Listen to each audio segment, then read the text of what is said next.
Hello Dogs fans, welcome to another episode of After the Dogs Roar for season 2016. Now this episode is for after round 11, the round where we took on the West Coast Eagles at Etihad Stadium in what was one of the blockbustering matches of round 11. I'll be giving you an overview of that game in this episode, as well as giving you my votes for the After the Dogs Roar Best and Fairest Award. Now also coming up in this show, a stats wrap up after round 11, as well as looking at the VFL match v Williamstown. Our Footscray Bulldogs took on Williamstown, our old reserves team. You might remember from a couple of years ago, Williamstown was actually the reserves team of the Western Bulldogs. We took on them at Whitten Oval. Looking forward to having a look at that match and seeing if we won or lost. Now also something that I'm really looking forward at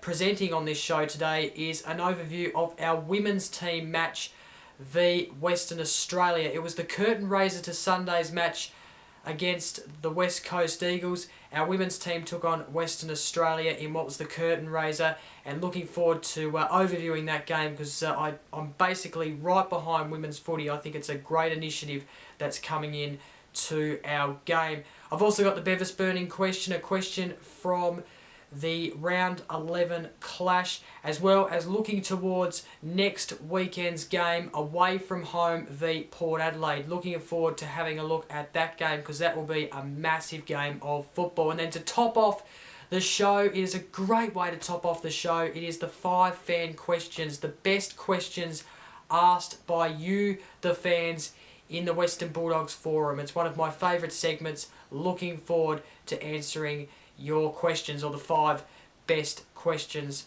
from you fans. So let's get straight into the show. Okay, so let's get stuck into having a look at our round 11 clash v the West Coast Eagles, which was played on Sunday under the roof at Etihad Stadium. Of course, the last 3 weeks we've been away from Etihad Stadium, so to get back and play at the ground that we love playing at was just fantastic.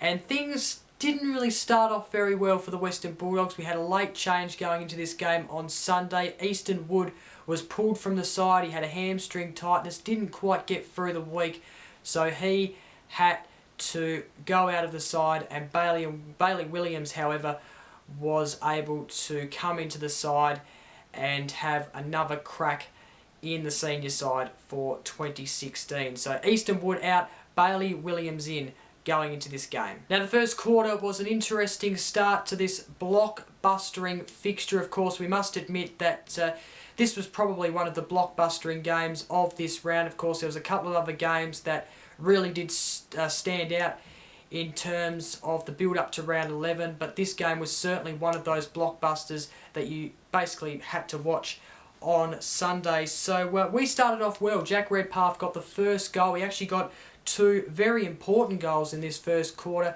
and basically 2 goals that really kind of showed us what he can really do as a power forward. It was just great to see. He got 2 important goals, including the opening goal of the game. However, you felt West Coast Eagles were they weren't dominating the game, but you just felt like they were on top at the end of the first quarter and at quarter time, because they were in front at 3 points, but also they had more inside 50s and more chances, and also had more disposal efficiency than the Western Bulldogs. But credit to our defence, because at times our defence were able to stop those critical balls coming into the forward line, and also handle them well with the run and carry off the back line. So that was fantastic to see. There were some things that needed to just be patched up at quarter time going into the second quarter, but we were only down 3 points in what was an even quarter. Western Bulldogs 4-1 to the Eagles 4-4. Now in the second quarter, Stringer got the first goal from the boundary line, which was fantastic. It was actually a free from the boundary line, a deliberate out of bounds, which was probably a bit stiff to give away, but then again, we'll take it, of course. In this second quarter, though, this was absolutely fantastic. We looked absolutely dangerous going forward. We just, we just were able to run and carry, and it was just explosive going from one end to the other. And then there was also Redpath, as well as possibly Roughhead in the game as well, who were actually basically providing leads. And that's what I like to see in the forward line. That was something that we probably didn't have a couple of weeks ago against the GWS Giants. We probably didn't have it a lot last week against Collingwood, so it was good to see some lead up in the forward line. And we were up at half time, 6-6 to the West Coast Eagles 5-4. It was a great quarter from us. There was a lot of consistency, and there was also times where we had numbers back, and we basically congested the Eagles forward 50, which was great, because that means that it basically meant that the Eagles weren't able to score going inside 50, and it was just great to have that defensive structure. So, at half-time, we were in front, we were flying, it was good, but I think the third quarter was even better, because I think this quarter actually set us up. We got 4 goals in a row at one stage, we got out to a really good lead, and it was just a great quarter, this one. It set us up for possibly the game. At three-quarter time, it was 10-7 the Western Bulldogs to West Coast 8-6. And then in the end, we were able to hold off a West Coast Eagles comeback. It wasn't a very big lead at three-quarter time, as you just heard, but we let them back in the game a little bit in the fourth quarter, and there was a kind of bit of nerves going through my body at least, but we were able to hold them off, and Libra was able to score his third goal of the game and score the winner, basically, and what was a fantastic performance by our boys. I must admit, the Western Bulldogs 12-11-83, defeating the Eagles 11-9-75. The Western Bulldog goal kickers, of course, Liberatore kicked 3, Stringer kicked 2, as well as Campbell and Redpath. That is 4 players who had a great game, I must admit, especially Redpath. He was absolutely outstanding. I'll talk more about him in just a second. Hunter Dunkley and Picken kicked singles each for the Dogs in what was a great win. And then the best players, Bontempelli got best on ground again. I think that's the 3rd week in a row. It might be the 3rd time in the last 4 weeks that he's got best on ground as a club. Might have to check on that. I'm not too sure, but Hunter, McRae, Redpath, Boyd and Liberatore all got in the best players as well for the Dogs. So I thought this was one of the great wins of this year. There's been a couple that have really stood out, but this was a great win. I think, we probably weren't that composed in the fourth quarter. We did let them back, but I think the team realised, hang on, they've got the last 3 goals. They've got themselves back in this match. We need to compose ourselves and actually hold them off. And it was good that they were able to do that in the last quarter, even though the Eagles staged a comeback. A lot of things I actually took out of this game, which just impressed me. Stringer in the midfield, just sensational. Of course, still needs to improve his forward game a little bit. Of course, his leading is not so accurate and not so good, and he does need to work on that. Although when he does lead in front, it's fantastic. So, but the midfield, his midfield game was just explosive on Sunday. So that was fantastic. There was a lot of other things as well I took into the game. Our defence was probably the best I've seen them this year. There's been a couple of times where they've been good, and this was probably the standout that was for me. And I really like how Redpath and Roughhead in particular, how they dominate one-on-one.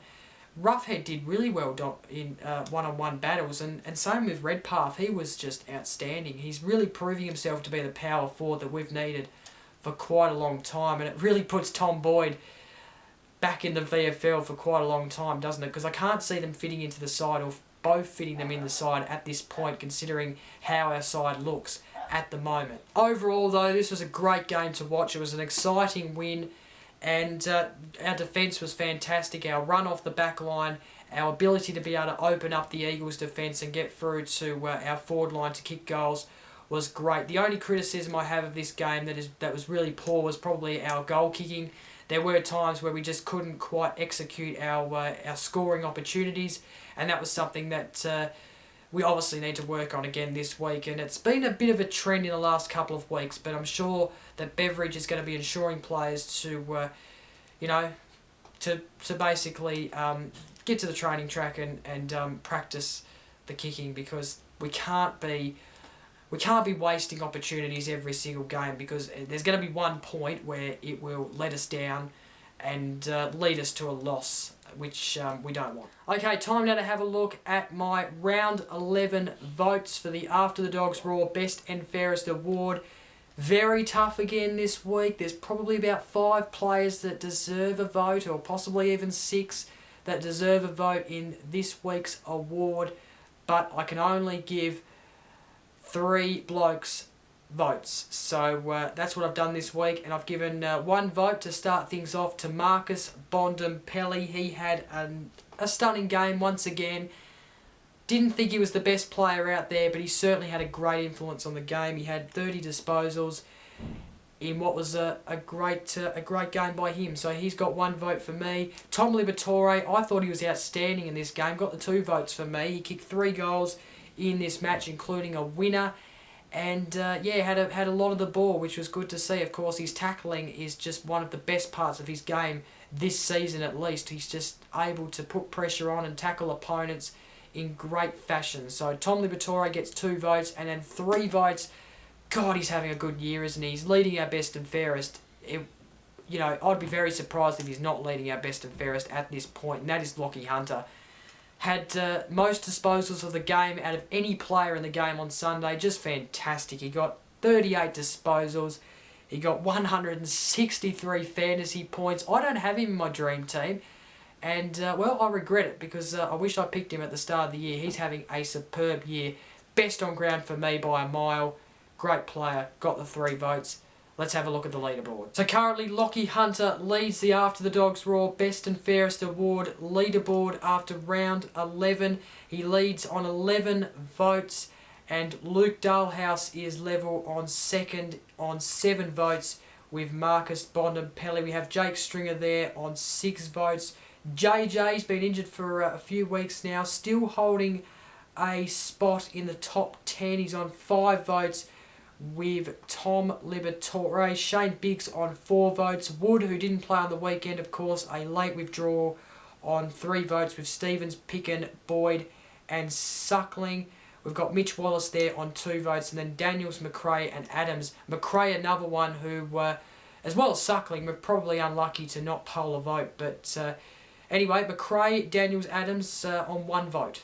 Okay, time now to have a look at the stats after round 11 in the stats wrap-up. Of course, a very notable segment now on this show, of course, involves the leading goal kickers, disposals, marks and tackles. I'll start with the leading goal kickers. Jake Stringer, he kicked a couple on the weekend, still leads on 23 goals. We have second, Tory Dixon on 12.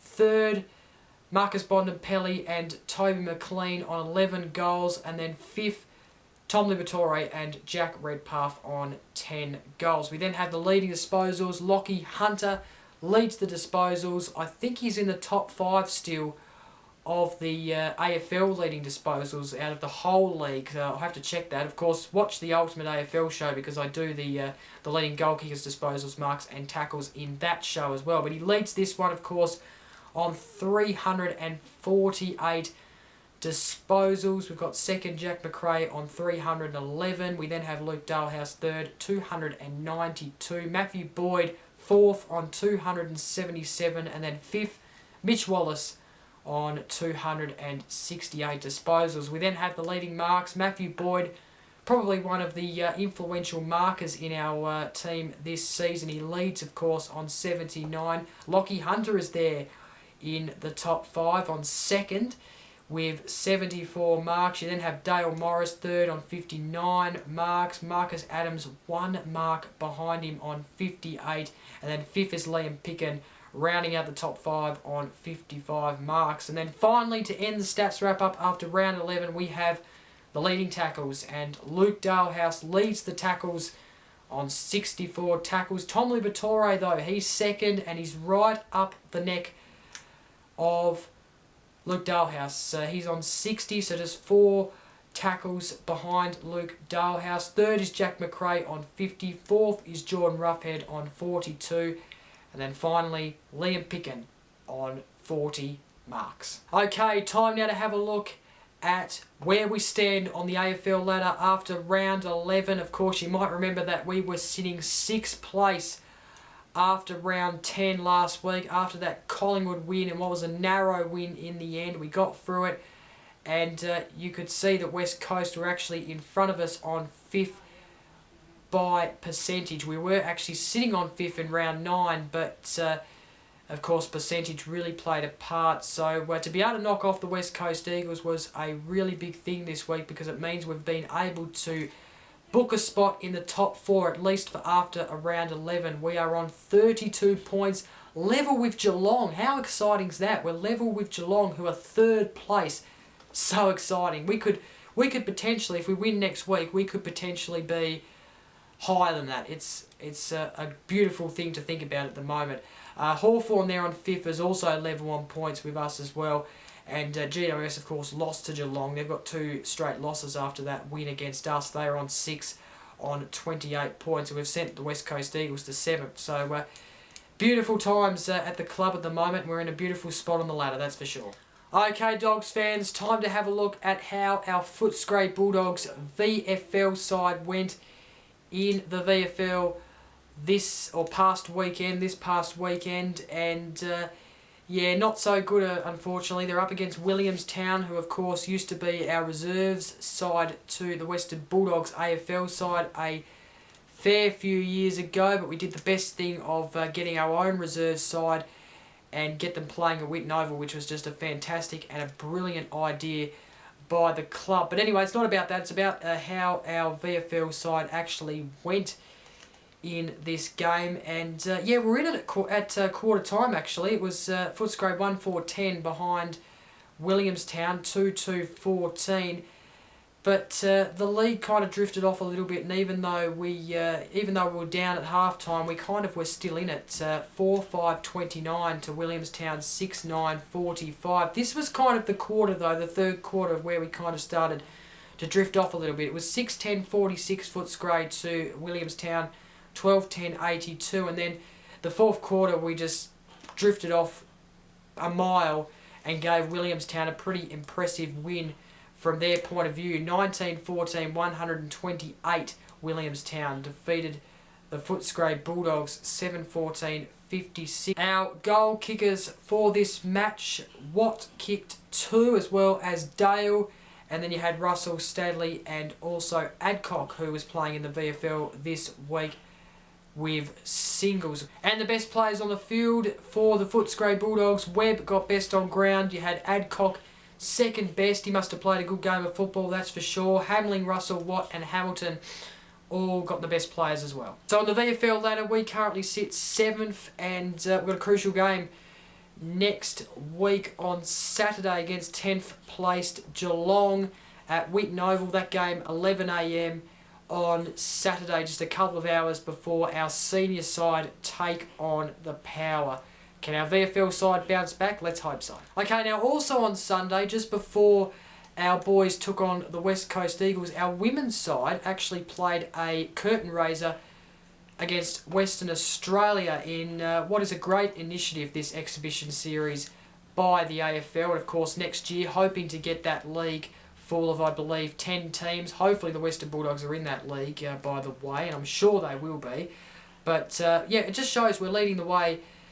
We're leading the way of women's football, because we've been playing it for a couple of years now, and our girls actually got a win in this curtain raiser, 8-5-53, defeating Western Australia 5-10-40. Of course, both our Western Bulldogs sides defeating a Western Australian team this past Sunday, which was great, of course. Let's go through the goal kickers quickly. Hope got 3, Cranston got 2, Jacobson, Gamble and also Kearney kicked singles each for the Dogs. And then the best players, Davey was best on ground for the Western Bulldogs. Jacobson, also best on ground. I believe she actually got the MVP as well, which was fantastic. The MVP for the game. Arnold, Paxman, Lambert and Chioxi all got in the best players for this women's match. Our Western Bulldogs took on Western Australia, and it was a great win. Okay, time now for the Bevis burning question, a question that I get to answer and then ask you fans to have an opinion as well. And this one is a pretty basic question. It's actually an interesting question, to be frank. And the question is, does captaincy suit Marcus Bontempelli, and is he our future captain? Now, as we know, Wood out of the side, late change of course. Who was going to be captain? It could have been Dale Morris, it could have been Matthew Boyd, both experienced veterans at the club, but no, the club actually did a very good thing and gave the captaincy to Marcus Bontempelli, which I thought was pretty good actually, a pretty good decision, because it actually gives him a bit of a taste and a bit of an experience on what it's actually like to be a captain on game day, which I think is superb, because this bloke has still got a number of years at our club. He's got so many years at our club, and to give him the ability and give him the experience to be captain on this crucial match against the West Coast Eagles was fantastic. And I think captaincy does suit him. I think he could well and truly be a future captain, that's for sure. Okay, time now to have a look at our round 12 match v Port Adelaide at the beautiful Adelaide Oval, a venue where we actually travelled to play Port Adelaide there last year and actually got rolled by 38 points. So there's a lot riding on this game because, last year we lost against them at Adelaide Oval in what was a game where we probably played catch-up footy for most of it. But the last time we actually did play them was round 19 of last year, so we played them twice, and in the last time that we played them in round 19, we actually smashed them. That was at Etihad Stadium though, 19-14, 128 to Port Adelaide 9-10, 64. So a big game this one. Port Adelaide also coming off a pretty convincing win against Collingwood, 67 points. Of course, there's some players that we really need to be aware of in this game. Dixon had a quiet game against Collingwood last week. However, had a really good game against Melbourne the week before. I think he kicked about 5 goals, and what was probably his best performance. I remember talking about that on the Ultimate AFL show last week. So he's going to be one that we probably need to stop, as well as Westhoff. There's also a couple of midfielders as well, both to be exact. And having a look at the disposals of the game against Collingwood, there was also Gray as well, who had 26 disposals, as well as Wines, and also Young and Pittard had a good game as well. Of course, Wingard there as well, the young talent there at Port Adelaide. But I'm pretty confident that we can go there and produce a good performance. The thing that worries me a little bit is that we haven't won an away game or a game interstate yet. So we've won at the MCG twice, but we haven't won interstate, and of course we've only had the one match interstate at Spotless Stadium. So, but I'm actually confident. I think we can go there. Port Adelaide, they've been a team who have been up and down. One week they're getting wins, the next they're not. So we can really bolster their season and give them a good old win. Give them a good old loss next week at Adelaide Oval. I'm hoping that will be the case. So this game next Saturday, 11th of June, we're crossing over to the Saturday afternoon time slot after the last month has been all about that Sunday afternoon time slot. So we're at Adelaide Oval, of course. The game starting at 1:40 p.m. Australian Eastern Time. If you're going to the game, then it is 1:10 p.m. Adelaide time. So, and if you want to watch it on TV, you can only watch it on Fox Footy, not on free-to-air, unless you're an Adelaide viewer, of course. Okay, time now for the segment that ends the show, and that is the 5 fan questions. Basically, I post a post on the Western Bulldogs forum asking everyone to comment their questions, and I pick the best 5 to present on this show and answer in my own words. So the first question is from Stephen Bell. Does this game set us up for the rest of the season? In some ways, yes. In some ways, no, because we've got some tough games coming up in the next, month or so.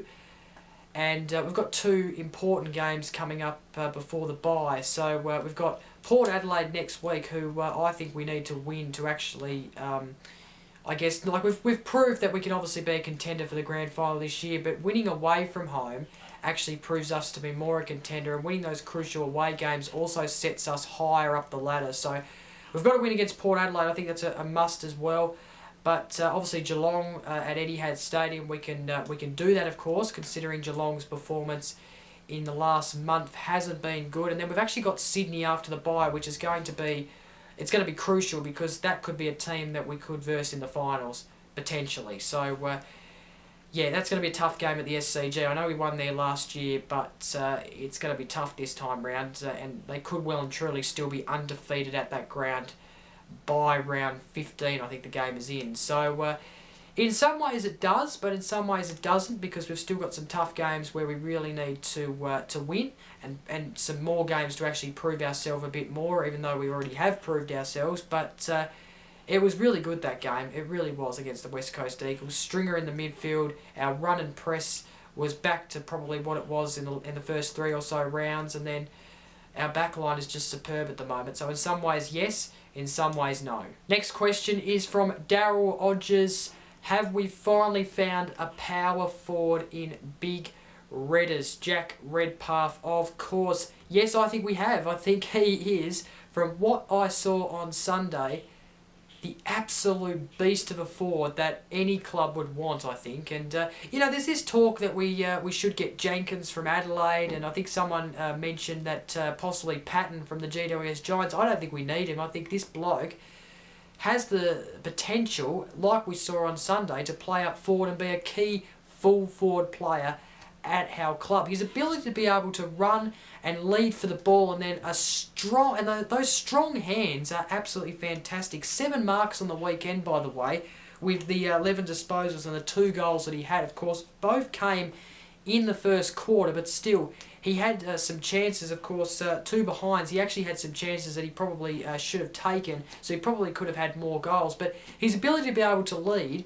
and strongly take those marks, and especially those pack marks as well, and then those one-on-one marks, which we love, those contested marks, is fantastic. Of course, still has some development to do. Let's not go real far beyond ourselves and say that he's the full beast of Lance Franklin and Tex Walker and players like that, but he's got the potential to be so. So, developing, but yes, I think we have, and it's going to be interesting, because Tom Boyd is hopefully going to be in that category in the next few years. So it'll be interesting to see if we can fit them both in the side, considering that of where our side is basically placed in terms of selections. Matt Button asks, ins and out for next week, and is Minson needed in the Dogs team this year? I suppose you could take this as 2 questions, but I'll just take this as the 1 question, or 2 questions in the all-in-one, if that makes sense. But the ins and out for next week, I would have to say, look, if Wood is okay, I'd put him back in the side and take Williams out. But other than that, I'd probably go over to Adelaide Oval unchanged. I'm not sure how Stevens is doing, if he's fit or not. I haven't looked at the injuries yet. But if Stevens is fit, then maybe try and fit him into the side and take someone else out. But I'd go unchanged and go to Adelaide Oval with an unchanged squad, besides Wood coming back in, because I think our side was fantastic on Sunday. I know there's been a couple of people who have been saying that Roberts could possibly go out. I think he was okay on Sunday, probably deserves another place in the side this week, so he keeps his position for me. Yeah, I'd go in unchanged, besides the Wood and Williams swap. And in terms of answering your question, which I mentioned a couple of episodes ago about Minson needed at the Dogs team next year, or this year, sorry. Is Minson needed in the Dogs team this year? Sorry, I misread that question. In the team this year, not sure. Possibly. I don't think he's needed at the moment. I think he's finding it hard to get into the squad. But he is there as an emergency, so Beveridge obviously still needs him hanging around. He's obviously going to play out the season. If he plays next year, I would be surprised. Question asked from Darren Reed states, do you think after today's performance, Stringer should spend more time in the midfield? I think he looks strong in there, has the ability to bang it through from on the run from 50. Very good point you make there, Darren. Really love this comment because I think he was, like I mentioned already, I think he was superb in the midfield. I think we've seen another side of his game that we probably haven't seen a lot of this season. We have seen him in the midfield at times this season, but not as much as what he was on Sunday. So I really loved his game in the midfield. I think it's a hard one because I really want him to improve his forward game and get it to the state where it's perfect. Obviously, he's a great forward player, we know, but there has been times this season, especially last week, where he was leading at the back, and he needs to get out of that habit. So I want him to be playing up forward and being another key forward to possibly Jack Redpath, and if we can fit Boyd in, as well as Campbell and Roughhead, who play a forward game as well, I want him to be a key forward to those players. So, but I would like to see him in the midfield every game as well. He's a fantastic midfield player. His burst and speed, his pace, his acceleration, fantastic. And his ability to be able to win the ball is fantastic. So, kind of half, kind of no, because I still think he's got some work to do on his forward game before he goes to that midfield role. I've said the same with Tom Boyd, but half yes, half no. Final question from Michael Guttison. How do we fix our inaccuracy in our goal kicking? The only thing I can really say is that the players, Luke Beveridge, should be ensuring players and getting them to just have a half an hour to an hour at training at the end of whatever else they do, if they do drills or whatever other things they do, at the end of that, I guess, is just have some time to practice your goal kicking. And forwards should be out there in the ground pre-game as well, having a practice on the ground in their goal kicking, because, you know, there's no excuse that Eddie had. Let's face it, the roof's closed most of the time, or 99% of the time. But if you go to another ground, and you go to a ground where it's possibly going to be windy or the conditions are going to be different, you should be out there on the ground. And I know a lot of players are, but you should be using a lot of your spare time when you're not doing anything, before your team actually goes out onto the ground for a full team warm-up. You should be going out onto the ground and having a practice from different spots and just getting used to the conditions, so you're not being too inaccurate on game day. So two things here: practice on game day before the match, but practice during training as well, and practice in different positions, and practice your ball technique. That's something that's been horrible. That's the only thing I can really say. And that is it for this episode of After the Dogs Roar. Hope you enjoyed this week's episode. Of course, I'll be back for another episode next week. It's getting so hot this season, isn't it? It is just progressing well. We're in the top 4 after round 11. Things are looking very good at our club at the moment. Really exciting. Don't forget to like, comment and share this video. Don't forget to subscribe. Until next week, I'm Jacob. Go Dogs. Bye for now.